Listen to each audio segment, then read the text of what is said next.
नमस्कार प्रेक्षकांनो. ठरलं तर मग या मालिकेच्या आजच्या भागामध्ये आपण पाहत आहोत अश्विनचा वाढदिवस असतो आणि तो खूपच छान तयार झालेला असतो.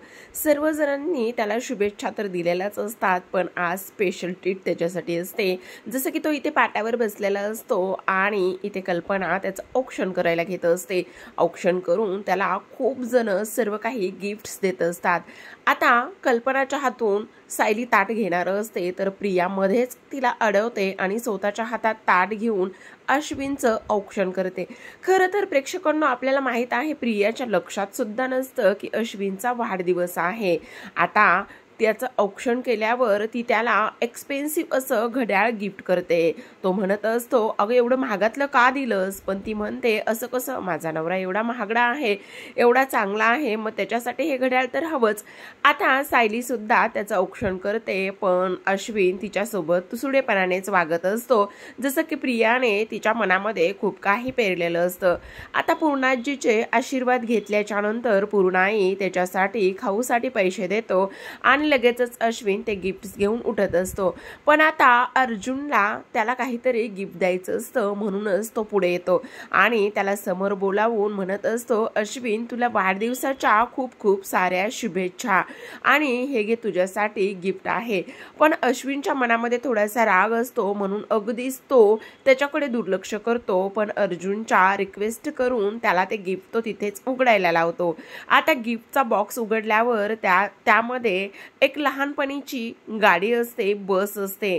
तेवढ्यात प्रिया ती बस पाहते आणि पाहिल्याच्या नंतर हसायला सुरुवात करते. इकडे मात्र अश्विनच्या चेहऱ्यावर खूपच वेगळे भाव उमटलेले असतात. अर्जुन हा अश्विनला म्हणत असतो, आवडलं तुला गिफ्ट?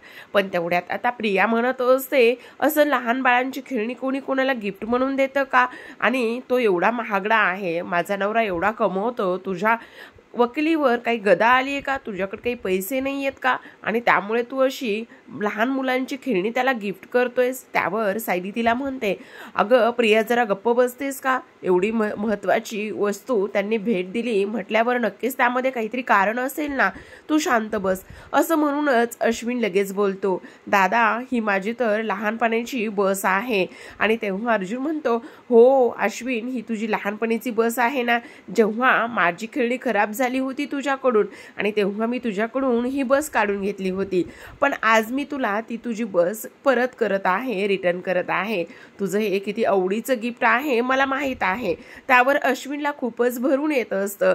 त्याच्या दादाने एवढी जपून ठेवलेली बस ती परत मिळाली आहे आणि लगेचच अश्विन कसलाच विचार करत नाही. अर्जुनच्या सुद्धा डोळ्यामध्ये पाणी आलेलं असतं. दोघं भाऊ आता इथे भावनिक झालेले असतात आणि कसलाच विचार न करता एकमेकांच्या मिठीत ते विसावलेले असतात. घट्ट दोघं सुद्धा एकमेकांना मिठी मारतात.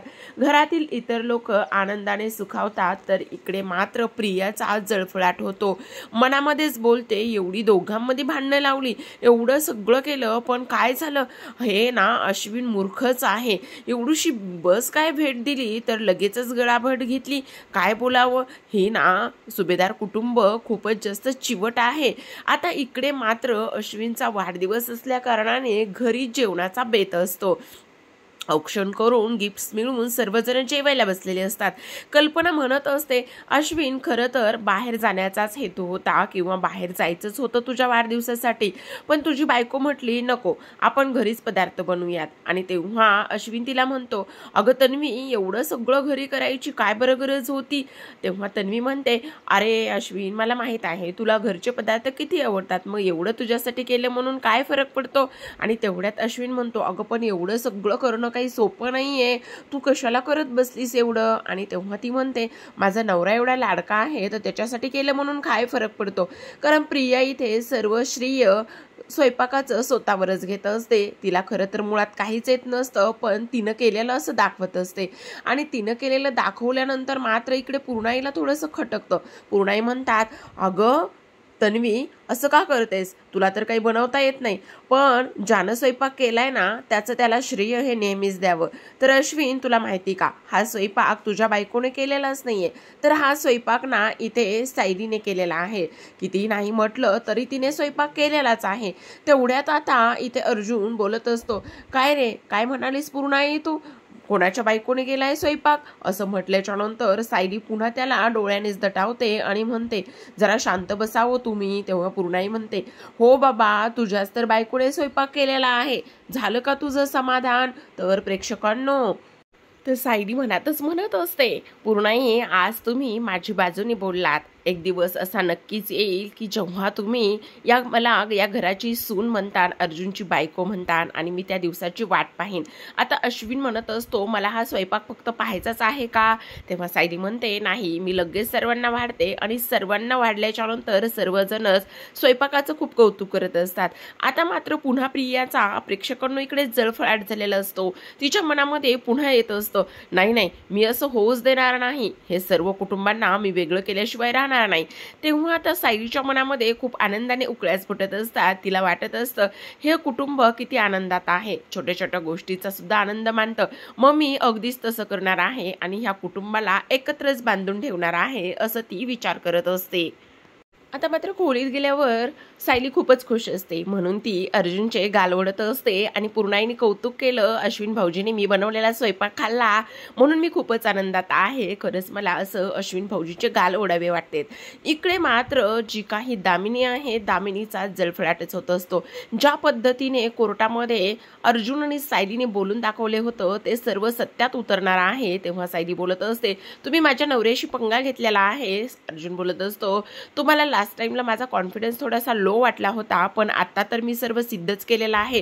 त्यामुळे आता दामिनीला काय करावं आणि काय नाही असंच वाटत असतं. म्हणून ती मध्यरात्रीच मोबाईल हातात घेऊन महिपत शिकरेंना कॉन्टॅक्ट करण्याचा प्रयत्न करते आणि त्यांना म्हणत असते, असे कसे तुम्ही झोपू शकता?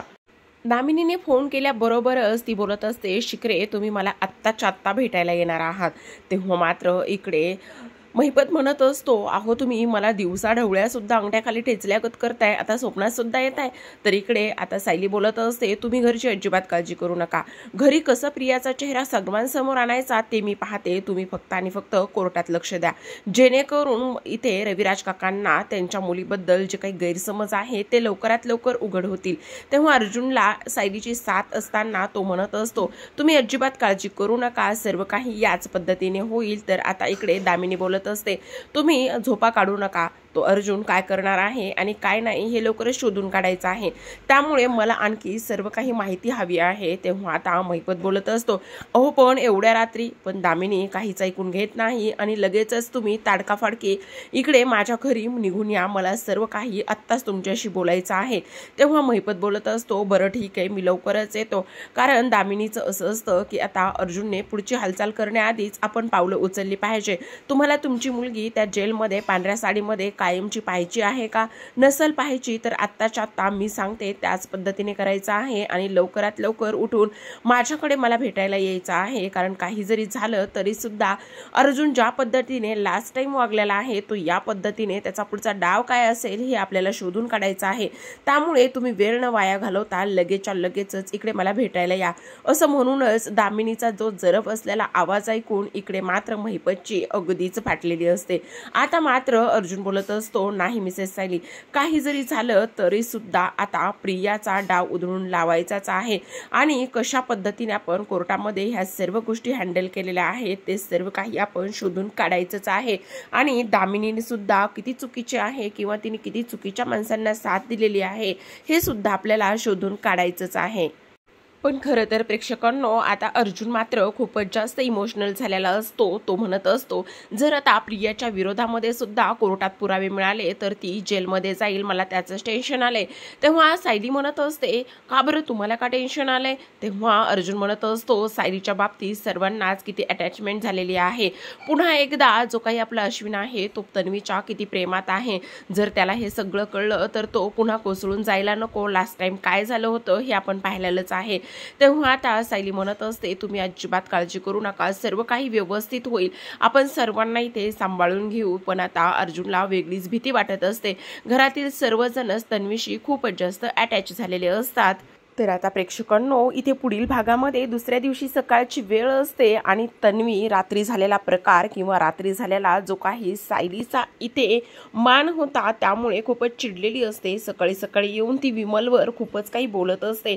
कॉफीसाठी तिने मात्र इथे खूपच कल्ला केलेला असतो. मला कॉफी मिळणार नाही का? तेव्हा इथे सायली म्हणत असते विमलताईच्या हातातलं काम झाल्याशिवाय तुला कॉफी मिळणार नाही. तेव्हा मात्र इथे तन्वी पुन्हा खूप आरडाओरडा करत असते, कांगावा करत असते. ह्या मोलकरणीची बाजू घेऊन तू माझ्याशी का वाद घालत आहेस? ही मोलकरीण तुला माझ्यापेक्षा जास्त महत्वाची आहे का?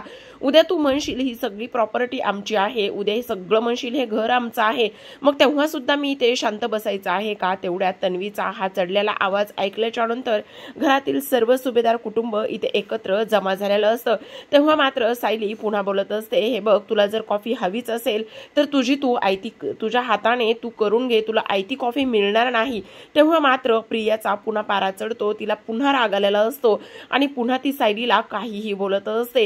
ही सर्व माणसं तुझी आहेत आणि हक्क गाजू नकोस, घरातून बाहेर जा, मला आणि माझ्या नवऱ्याला सुद्धा तू घराच्या बाहेर काढशील असं बोलशील का? तेव्हा मात्र इथे सायली सुद्धा चिडते आणि म्हणत असते, प्रिया, शब्द जरा जपून वापर, हे सर्व बोलायची तुझी हिंमत कशी झाली? तेव्हा मात्र आता हे प्रियाचं बदललेलं रूप काय वळण घेणार आहे पाहूयात पुढील भागात.